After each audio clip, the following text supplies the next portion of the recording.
Oui, c'est parti. Bon, on va prendre un sujet assez costaud. Qu'est-ce que c'est que la définition de fils de Dieu? Le fils. Alors, quelle est la différence entre le Père et le Fils? Est-ce que, alors, vous savez, alors, chez les chrétiens, je crois qu'il y a eu des débats à ce sujet. Est-ce que le Fils est de la même nature que le Père, par exemple? Ça a été débattu. Mais normalement, le Père, il est incréé, le Père. Le Père est incréé, le Fils est consubstantiel au Père. Oui, non mais ça c'est la doctrine telle qu'elle a évolué, C'est le Père, c'est le etc. Fils. Mais chez les arts, par exemple dans l'arianisme, c'est pas comme ça, par exemple. Chez Arius, le Fils n'est pas du tout de la même nature que le Père. Non, mais on ne vous demande pas de réciter votre catéchisme. Voilà, j'ai appris le patronage, cela. Vous connaissez quand même l'histoire du christianisme. Bon, alors vous savez très bien que le christianisme n'a pas toujours affirmé que... Alors, donc, Non, il a toujours affirmé, mais certains ont voulu nier et ça a permis de réactualiser, de dire la chose telle qu'elle est, de dire la vérité par rapport à des conciles, de définir. Non. Bon, alors, est-ce que les Juifs, ils prient le Père ou le Fils, à votre avis? Le Père. Normalement, quand on prie, on prie la Trinité, l'unitrinité. Trois Vous n'avez pas entendu? Non, qu'est-ce que font les Juifs? Les Juifs qui prient un Dieu unique, on va considérer que c'est donc l'unitrinité, puisque vous avez Drac, le rabbin Drac, qui a dit que dans l'ancien judaïsme, il y avait déjà la Trinité, c'était secret et tout, il l'a démontré par des démonstrations en hébreu, c'est un peu technique. D'accord. Enfin, apparemment, elle existait déjà dans le pétagramme. Bon. Qu'est-ce qui vous fait penser que quand on parle du récit de la Genèse, par exemple, quand on parle du Dieu dans la Genèse, on parle du Père ou du Fils, à votre avis? Quand on parle de Dieu, bien souvent, on parle des trois personnes, on ne parle pas du Père ou du Fils, on parle des trois.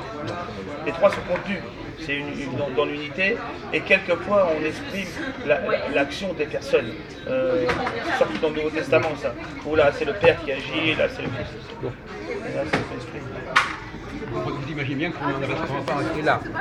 Ça c'est le point de vue basique comme ça. Alors, non, on n'est pas là pour entendre des banalités de ce genre. Ouais. Alors, donc, ce Dieu qui est adressé aux Juifs, c'est le Père ou le Fils? Pour nous, d'après la doctrine catholique, c'est Dieu, il n'y a pas de Père et Fils, c'est les trois personnes. C'est lui qui est. On va essayer d'apporter un peu de bon sens dans la discussion. Pas simplement répéter Oui, la même chose, voilà. le disque, hein. Oui, On va voilà. apporter le bon sens. Ben, Le Dieu, un Dieu incréé, il a créé l'univers total. Pourquoi est-ce qu'il s'intéresserait aux Juifs? Il n'a pas autre chose à foutre que s'intéresser à la petite terre et aux petits Juifs, Et au etc. petit peuple. Bon, vous ne trouvez pas qu'il y a une contradiction logique? il a choisi un peuple, il fallait bien que je fasse un peuple, donc c'est celui-là. Non, mais certains peuples ont refusé. Apparemment, c'est parce que, comme je vous l'ai dit, à Babel, il y en a un qui a refusé de s'associer, et Dieu l'a choisi par remerciement. C'est pas ça dont on est en train de parler. Vous êtes en train de parler de l'apport de l'anthropologie à la théologie. C'est-à-dire, on vous demande de dire des choses qui sont cohérentes intellectuellement pour vous. Et pas simplement que vous répétiez les trucs. Donc je vous pose la question. Alors oubliez votre lavage de cerveau, et vous répondez à la question suivante. Des versets. Est-ce qu'un Dieu universel peut s'adresser à un petit peuple pour lui dire je vais faire alliance avec toi, ou bien voilà, je vais t'amener vers une terre promise. Est-ce que d'un point de vue cohérent et anthropologique, ça se tient? Bon, c'est la question. Donc, vous n'êtes même pas capable de penser la réalité, vous ne la pensez qu'à travers votre grille de lecture. Vous êtes incapable d'appréhender la réalité telle qu'elle est. C'est ça. Donc là, il y a un vrai problème. voyez-vous. Alors, je continue. Bon. Philippe, tu pourrais dire quelque chose ou pas là-dessus? Non, qu'il n'est pas dans la rationalité, mais c'est un autre niveau parce qu'il a la foi au Non, sens mais attendez, d'Asie. nous, on Non, mais est... sur attendez. cette question-là, ce qu'il vient de dire Jacques. Non, nous on est en train d'essayer de... Tu pourrais donner ton de- avis. hautes études en sciences sociales, Non, mais la mais- question n'est pas là. C'est pas ça. On est question, est-ce que on ne doit pas se dire, Il a posé le juste une texte question. n'a pas, est-ce que le texte biblique a été bien compris? Oui, oui. C'est ça la question. On a dit tout à l'heure, il faut, à partir de ce que nous savons de notre rationalité, hein, est-ce qu'on ne peut pas se dire qu'il y a quelque chose qui n'a pas été bien compris ou bien interprété à un moment donné? Mal compris. Alors prenons par exemple l'expression du premier verset de la Genèse. Oui. Dieu créa le ciel et la terre. Exact. La terre, c'est quoi la terre? C'est rien du tout la terre. Au niveau cosmologique, c'est rien du tout. Le ciel et la terre, il a pu créer le ciel, mais la terre, c'est rien du tout la terre. Ah. C'est un élément comme ça. Un morceau de caillou, Voilà, c'est une donc c'est capsule. rien. Donc il y a une disproportion. On est dans le surnombre. Il y a quelque chose qui ne tient pas. Un Dieu. Alors, en revanche, le Fils, un Fils qui lui n'a pas la même dimension que le Père, Ouais, peut s'occuper des hommes éventuellement, bien sûr, peut s'occuper de la terre. bien sûr. Voilà, c'est ça que je voulais vous faire comprendre, mon petit ami, à savoir que, en réalité, le Dieu de la Bible n'est pas le Père, mais le Fils. Oui, c'est comme le fils Abraham. Oui, j'ai compris. Non. Merci de vos commentaires, vous avez compris. Je ne sais même pas ce qu'il a compris. Fils d'Abraham, je ne sais pas. Bon, normalement, ce Dieu qui s'est occupé spécialement, parce que quand on dit aussi que Jésus s'est occupé des hommes, de l'humanité, etc. Ce qui est vrai. C'est pas ce qu'on dit de Jésus? Si. Bon. T'as apporté ce pain Eh béni, bien, puis justement, là, voilà. le Dieu de la Bible, il fait pareil. Mais bien sûr, Jacques. Il fait D'accord, pareil. bien sûr. Donc c'est le Fils. Oui, oui, exactement. Le Dieu et le Fils. Voilà, donc j'attendais votre retour pour lancer cette discussion. On avait déjà j'avais déjà plus ou moins sous le coude depuis quelque temps, mais je ne voulais pas la gaspiller sans votre présence. L'action extérieure de Dieu et ce qui se passe en Dieu, mais quand c'est extérieur et que c'est pas le fait d'une personne, c'est toute la divinité. Donc toute la divinité, c'est le Père, le Fils et le Saint-Esprit. C'est encore les textes bibliques. Bon, alors essayez d'aller un peu plus haut. Là, bon, c'est un peu. C'est fragile. Un peu laborieux. Je voudrais quand même entendre Philippe, ça me ferait plaisir quand même. Déjà, les Juifs, Dis une version, dis quelque chose. Parce que pour eux, il y avait qu'un seul Dieu unique. Enfin, Mais vous parlez, vous êtes dans l'anachronisme. On était à l'époque biblique, on parlait même pas de Trinité à l'époque, qu'est-ce que vous racontez? Il y a toujours dans l'écriture, non, non. qu'est-ce qui montre que ça serait plutôt le Fils Mais on vient de le dire. Il n'a même pas compris. Il n'a pas entendu, il n'a pas écouté, il n'a pas écouté, il n'a pas Vous êtes écouté. sourd ou quoi? On vient de vous dire le Fils. Qu'est-ce que c'est que le Fils? Moi je préférais dire un des fils. Un des fils, oui, c'est bien. Parce qu'un père il a plusieurs fils. Normalement, dans n'importe quelle logique, dans notre société, il y a des fils et un père. Donc, donc je dis le fils, c'est une façon de parler. Un des fils de ce Dieu. Vous savez qu'aussi Saturne, quand même, il a eu plusieurs fils. Hein, il n'y a pas eu que Jupiter. Un des fils de ce Dieu, il s'occupe des hommes. Il va vers les hommes. Et Il a un rôle à jouer. à son petit niveau, Il a un rôle à jouer. il fait des choses qui ne sont pas au niveau du père. Non. Le père, lui, il est global. Il englobe la totalité. Il est au-dessus. Bon, C'est le roi, en fait. voilà. Le fils, lui, il a des tâches subalternes. Subalterne. À un petit niveau, la terre, les hommes, les juifs, voilà, etc. Bon. Donc, c'est quelque part une sorte de sacrilège Bien sûr. de mettre sur le compte du père ce qui est la tâche du fils.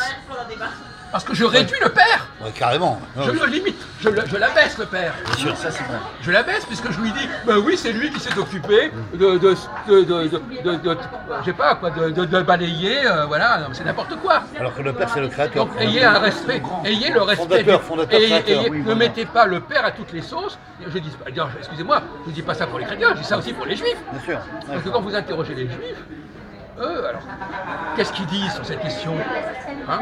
Ben, ils disent c'est le père. Bien sûr. Puisqu'ils ne connaissent même pas le Fils. Donc moi je dis au contraire, moi je me sers du Nouveau Testament pour éclairer l'Ancien Testament. C'est ça que vous n'avez pas compris. Je me sers de l'argument Je te suis très bien, Jacques. Continue. des chrétiens en disant, mais finalement ce que les disent les chrétiens sur Jésus, ils ne font que décrire le Dieu des Juifs. Oui, c'est ça. Aussi bizarrement caprice pareil. Et donc finalement, alors où est-ce que je veux aller quand je dis ça? Que Jésus finalement, il n'est qu'un avatar du Dieu d'Israël. Bien sûr. Il n'est qu'une récurrence du Dieu d'Israël. Un avatar. C'est-à-dire qu'en fin de compte, c'est-à-dire, vous savez ce que c'est qu'un avatar? Ouais. Ouais. Vous savez ce que c'est qu'un avatar? Un avatar. Oui. Le mot avatar, je ne sais pas. Bon, bah alors, excusez-moi, alors, bon, alors, un avatar, hein, excusez-moi, on l'utilise notamment dans le bouddhisme, c'est une réincarnation, c'est une répétition de quelque chose qui a déjà existé avant. Très bien. Bon. Donc, quand Dieu se présente à Moïse, qu'est-ce qu'il dit quand Dieu se présente à Moïse au chapitre 3 de l'Exode, qu'est-ce qu'il dit? Je suis le Dieu. Tout puissant. Non. Je suis le Dieu. Non, mais je suis le Dieu d'Abraham, Isaac et Jacob. Oh putain, oui. Dieu. Abraham, Isaac, Bon. Jacob. Donc, là encore, il dit voilà, je me suis occupé de ce peuple particulier, je suis venu le sortir de son esclavage. Voilà, c'est pas un travail du père, ça, c'est un travail du fils, d'un fils. Vous comprenez ça? Ça rentre dans votre tête ou pas, ça? Bon, voilà, vous êtes complètement sourd, fermé. Bon. Mais ce que je dis, c'est vrai aussi pour les juifs. Hein. C'est pas une attaque contre les chrétiens. Les juifs font le même contresens. Bien sûr. Et donc, mais grâce. Et le paradoxe, c'est que dans un rapport judéo-chrétien, eh bien, on peut effectivement s'apercevoir que l'approche de la théologie chrétienne permet de réformer et corriger la théologie juive. Vous voyez ce que je veux dire? Très bien. En fin de compte, c'est les chrétiens qui nous permettent de mieux comprendre notre propre Dieu. Bien sûr. Mais en même temps, ça veut dire que les chrétiens, en fin de compte, ils ont tout simplement repris, c'est la notion d'avatar, ils ont dit simplement que ce Dieu d'Abraham, Isaac et Jacob, qui est revenu pour Moïse, eh bien, il est également revenu pour sauver les Juifs à l'époque de Jésus. Voilà, c'est ça. C'est simplement le Fils qui revient à plusieurs reprises. Et celui qui s'adressait à Abraham, Isaac et Jacob, c'était déjà le Fils. Le Fils. T'énerve pas en paraphrasant Spinoza, tu persévères dans ton être de juif avec cette démarche-là, mais tu n'es peut-être plus au niveau religieux dans le judaïsme.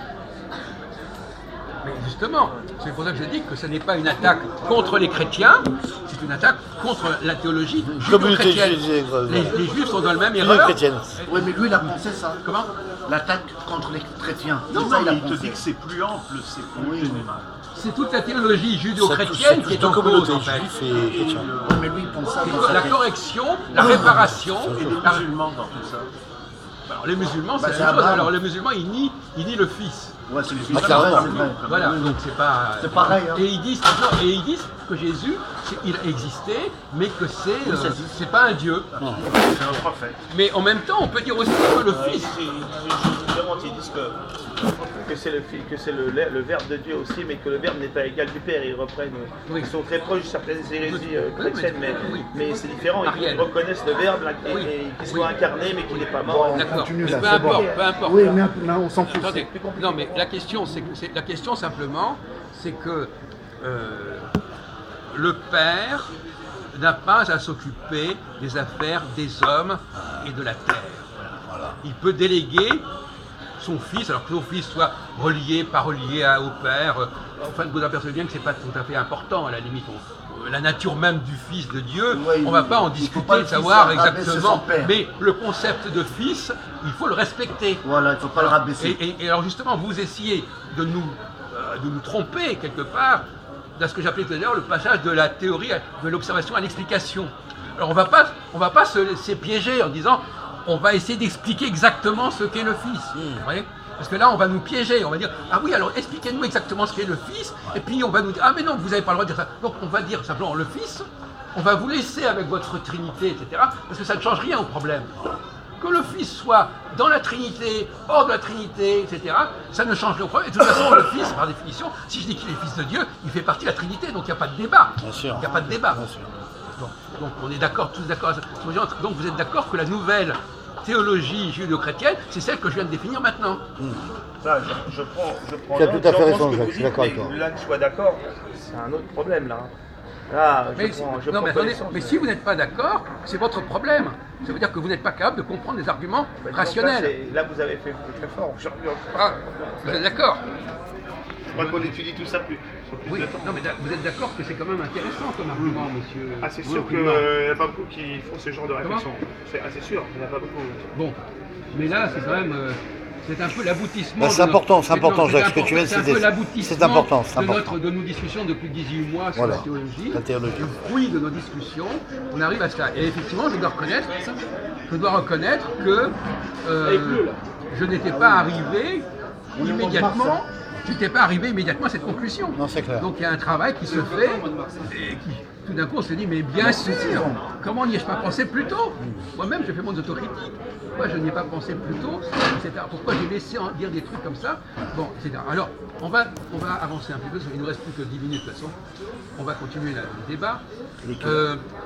À propos de Isaac et Ismaël. Bon. Là aussi, est-ce que vous êtes... Ça finit à 2 heures. Écoutez, merci, vous jouez quoi? Vous êtes opéra. Bon, voilà, ici, il est capable, c'est la bouche du coche. Voilà, c'est très intéressant votre argument. La chose que vous intéressante que vous avez dit jusqu'à présent, si, ça ferme à 2 heures. Oui, bon, c'est n'importe quoi. Mais l'autre jour, quoi. il avait dit de bonnes choses. Oui, voilà, c'est ça. Eh ben, aujourd'hui, c'est... Hein, bon, voilà, alors, donc effectivement, on va agrégasser sur la question, tout simplement, d'Ismaël et d'Isaac. Isaac, Bon, quel est, donc, quand il y a deux frères, Ismaël et Isaac, oui. quand il y a... Demi-frère. Lui, voilà, en plus, ils sont demi-frères. Demi-frère. Alors, vous savez que les musulmans, eux, le sacrifice, Abraham, il ne sacrifie pas Isaac, il sacrifie Ismaël. C'est au courant.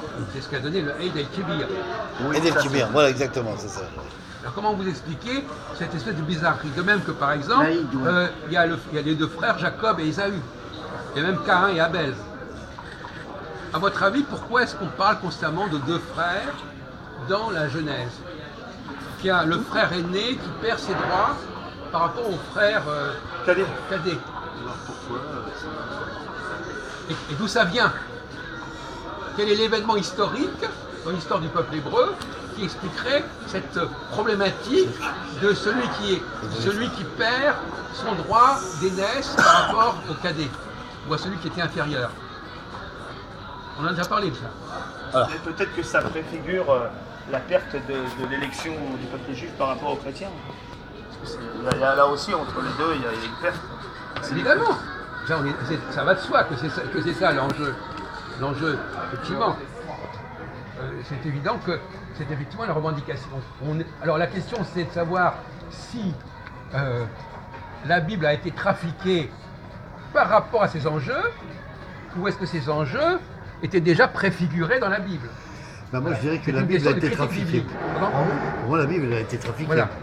C'est clair. Je vais aller loin dans le verdict. Que la Bible. Je me demande si c'est vrai, je sais pas. Il n'a pas demandé à vrai. Est-ce qu'il est d'accord? On ne te demande pas la version on de n'est l'autre, pas- on te n'est pas demande dans ce que le- toi tu penses, Jean-Paul. Ah bah, moi, je te demande pense- pas la je version pense de pas lui. qu'il a été trafiqué. moi. Bon. Ben voilà, Alors- je savais, il ne pensait pas ça. Mais d'accord, mais c'est intéressant, vos interventions sont très intéressantes, Majoud. Hein. Franchement, on se demande pourquoi comment on peut se passer de vous. Hein. Franchement. Moi, je vais vous dire une chose, dans l'employé, vous êtes en surnombre. Voilà. Vous comprenez ce que ça veut dire? Bon, ben, on vous l'expliquera. Ouais, ça doit être. Alors, ou en double emploi. Alors, effectivement, la question, par exemple, dans Isaac et Ismaël, c'est assez compliqué. Parce que dans Isaac et Ismaël, c'est l'aîné. Oui. oui. Donc, dans ce cas-là, c'est pas le cadet qui est. Alors, pour les musulmans, ils disent que pour eux, c'est Ismaël qui est important. Mais Isaac vient après. Alors, est-ce que on a très peu de temps maintenant, parce que moi je ne vais pas au café truc là.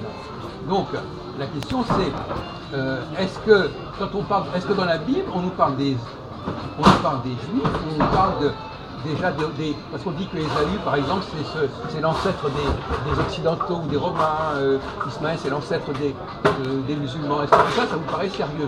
Bon, enfin ma question n'était pas là. Ma question c'est qu'est-ce qu'il y a dans l'histoire? Parce que pour être rapide, est-ce que vous vous souvenez qu'il y a un schisme dans l'histoire d'Israël? Entre Israël et Juda. Voilà, c'est ça. Bon. Et Israël, c'était le nom, comment s'appelait Israël avant dans la Bible? Quel est le personnage qui a pris le nom d'Israël? Jacob. Jacob. Donc, tout d'un coup, voilà. Alors, le débat, c'est est-ce que le royaume du Nord n'a pas trafiqué la Bible pour correspondre à son démarche à lui. Parce que le royaume du Nord, quel était son intérêt? Dans son sens à lui, bien sûr. Il voulait faire quoi, lui? Il voulait quoi? Qu'est-ce qu'il remettait en question? Lui, il remettait en question? Mettons en question le royaume du Sud. Et notamment donc la primauté du royaume du Sud. Il remettait en question la primauté du royaume du Sud, et comme par hasard, dans la Bible, on remet en question toujours celui qui avait le pouvoir avant, et notamment le roi d'Énès. Donc on peut dire que Il devrait avoir le pouvoir, en fait, il ne l'a pas encore. Il devrait l'avoir, mais il n'a pas son. Il n'a pas obtenu le pouvoir. Il a Ben, tout le pouvoir. justement, Mais il n'a pas le pouvoir, c'est pas. À aucun moment ils ont, mais ils doivent l'avoir et finalement ils n'ont pas parce qu'ils sont. c'est pas un sujet, C'est pas ça. c'est des détails de rien du tout. Ça. T'as évacué Jean-Paul ou pas? Le problème, c'est qu'effectivement, il y a tout un complot en quelque sorte dans l'écriture, où chaque fois on essaye de nous expliquer qu'il est logique que celui qui est déjà en place au départ va laisser sa place à celui qui vient après. Et le fait historique basique, c'est effectivement la scission entre le royaume du Nord et le royaume du Sud, qui expliquerait les ambivalences et les ambiguïtés du texte de la Genèse. Parce qu'on nous met chaque fois le truc, les deux jumeaux, alors chaque fois, ah top, ah ben le Caïn, il a tort par rapport à Abel. Ah tiens, Ésaü, il a tort par rapport au Jacques. Bon, etc. Et bon. Je me souviens de ça, Jacques, qui en avait parlé rue de Oui, Rivoli. ben justement, c'est pour ça que c'est dommage que ce ne soit revienne pas. Ouais. Donc effectivement, il y a une dualité, mais le cas intéressant, c'est le cas de Isaac et Ismaël. Ouais. Parce que là, je lance ma théorie à ce sujet, qui est pas tellement à moins que, pour l'instant, ils n'ont pas dit de partir, tu vois. Peut-être qu'il y a une... Non, continue, Jacques, continue. Jusqu'à 2h du matin, par exemple. Ouais. Comment a dit le matin? C'est pas un problème, ça s'appelle Majou. Ah, il a un nom. On a encore une heure. Bon, alors, donc on ne va pas précipiter. Bon, pour l'instant, ça ne passe pas les bornes. On est entouré de 2 maghrébins, mais en fait, pour l'instant, Non, je ne suis pas maghrébin. faut pas cracher. Je suis tunisien. Non, phénicien. Phénicien, c'est ça, mais un Phénicien qui vient de Tunisie. Bon. Voilà, c'est Ah oui, pareil. Hein. le Phénicien, Non mais d'accord, bon, ça Ah, bon, va, très ça, bien, c'est- ça va, très bien. Un Bon. Phénicien qui n'est pas complètement fini. hein. Alors, maghrébin, pourquoi les musulmans, eux, ils valorisent l'aîné et pas le cadet? Parce qu'ils valorisent Ismaël et pas Isaac. Oui, c'est étrange, leurs histoires. Donc il y a une espèce de... ça correspond. Mais oui, c'est comme ça qu'il faut travailler. On a dit, ce soir on a dit, il faut partir du présent, de ce qu'on connaît, de ce qu'on comprend, de ce qu'on arrive à penser, et après on essaie de comprendre le passé en disant est-ce que ça tient debout ou pas. Il faut quand même, c'est pour ça que l'antisémite il n'a pas tort, parce qu'il nous éclaire, il nous oblige à dire voilà, et ça, vous constatez qu'il y a des gens qui font ceci, qui font cela, etc. Bien sûr. Et d'où ça sort, d'où ça vient. Voilà. Ah oui. Et l'autre, l'anti-judaïque, lui, j'ai vu ça dans les textes, j'ai entendu dire ça dans les textes, mais finalement il ne parle pas du tout de la réalité observable. Il est dans ses textes. T'as compris, Jean-Paul? Bon, alors, quelle est l'explication à votre avis, vous qui êtes musulman plus ou moins au rabais? Au rabais, parce qu'il est Rabais. musulman sans l'être vraiment. Ouais, De voilà. même que beaucoup de juifs, entre parenthèses, sont des juifs au rabais, Ouais. même au niveau religieux. Ils savent vaguement lire les mots en hébreu, mais Hébreu. ils ne savent même pas ce que ça veut dire. Ouais. C'est-à-dire qu'au niveau des religions, alors les rabbins, on en ramasse à la pelle. Hein. Moi je fréquente les synagogues, alors le type, même quand il fait sa bar mitzvah, il connaît 3 mots d'hébreu. Putain. Il annonce des trucs comme ça, mais il ne connaît pas, on lui demande... C'est où, Ah, Jacques, si c'est pas trop non, je ne veux pas citer. Et par exemple, le mot peuple, alors le mec on le voit tout le temps parler, il prononce le mot peuple, etc. Il prend âme, il dit mais vous savez comment on dit peuple en hébreu? Ah, je sais pas. Après il a dit 10 fois le mot âme. Bon, c'est hallucinant. Donc ça c'est ce sont les escrocs, les gens qui préparent la bar mitzvah, les jeunes juifs, ce sont les escrocs. Les escrocs, Qui font de la bar mitzvah au rabais. C'est ça. Alors, il faut vaguement savoir les lettres. Hein. Il ne faut même pas savoir ce que ça veut dire, mais il faut savoir lire les lettres. Voilà. Non, pas ce que Comme ça si veut on dire. apprenait, Non, pas ce que ça comme si définit. le prof quoi. de français, il n'apprenait pas le vocabulaire, il apprenait simplement à lire le français. Ça, c'est la diaspora en Israël, le niveau est sûrement plus élevé. Forcément, parce que les gens parlent l'hébreu. Donc c'est même. Là, excusez-moi, vous C'est avez logique, une occasion de vous taire là. Parce que c'est évident qu'en Israël, évidemment qu'ils connaissent l'hébreu. Forcément. Et encore. Ça, c'est le niveau de connaissance de l'hébreu, il est en train de faiblir considérablement. Les gens maintenant, ils parlent français entre eux, ils parlent russe entre eux, et leur niveau d'hébreu, il est très faible. Enfin bon, peu importe. Alors, je répète ma question. Il y a un problème concernant Isaac. Parce qu'Isaac, il est bien en second. Normalement, les musulmans auraient dû le prendre comme référence. Bah oui. Comment expliquez-vous? Par quel stratagème c'est comme ça? Vous l'avez dit, vous nous avez expliqué. Qu'est-ce qui fait que... Alors, donc finalement, il y a deux traditions. Il y a une tradition favorable à l'aîné et une tradition favorable au second. Il y a les Canaïtes aussi, il y a une tradition chez les Canaïtes. Pourquoi ça serait eux qui seraient à l'origine de l'humanité avancée, mais j'ai vu ça vraiment. Oui. Caïn était l'aîné aussi. Oui. Merci. Ça peut pas avancer la schmilblick là-bas. Donc, il faut effectivement être un peu parano, c'est-à-dire il faut imaginer tous les scénarios possibles. Est-ce que c'est Isaac qui a d'ailleurs des similitudes avec Jésus, vous savez? Il a un titre. Vous savez ça? Non, moi je ne savais pas. Notre ami Jean-Paul va vous expliquer quelles sont les similitudes, les parallèles entre Isaac et Jésus. Isaac, il a vécu La figure de Christ.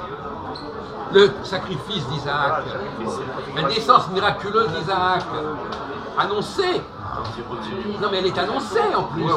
Isaac, moi, Et on va dire qu'il arrive parce qu'on lui annonce quelque chose alors qu'il était... Bon, vous savez ça. Ah oui, on en parlait ça l'autre fois, oui. Ça me rappelle des trucs comme ça. Donc il y a un parallèle évident entre Isaac et Jésus. Et on pourrait même dire que Isaac préfigure Jésus, ou Jésus est une imitation d'Isaac, comme on voudra. Oui, c'est ça. Hein, ça c'est et même à ce moment-là, la crucifixion serait presque une sorte de mythe, puisqu'elle serait simplement un calque du sacrifice d'Isaac. Tu as raison. Alors ça va très loin. Et à la limite, de même qu'Abraham, son fils, a été sauvé au dernier moment, on pouvait espérer que Jésus serait sauvé au dernier moment. C'est ça. C'est-à-dire, il dit la masse sabachthani. Pourquoi à un moment dernier tu m'as laissé sur la croix? C'est voilà. Crucifix sur la croix. Donc les rapprochements entre Isaac et Jésus sont tout à fait pertinents et intéressants et problématiques, puisqu'on peut se poser la question de savoir si certaines choses qu'on dit sur Jésus ne sont pas seulement calquées sur l'histoire d'Isaac. Y compris la naissance miraculeuse, si nous comprenons le cas. Et même, alors, bon, puisque Sarah était tellement vieille qu'on ne comprenait pas qu'elle pourrait encore avoir un enfant.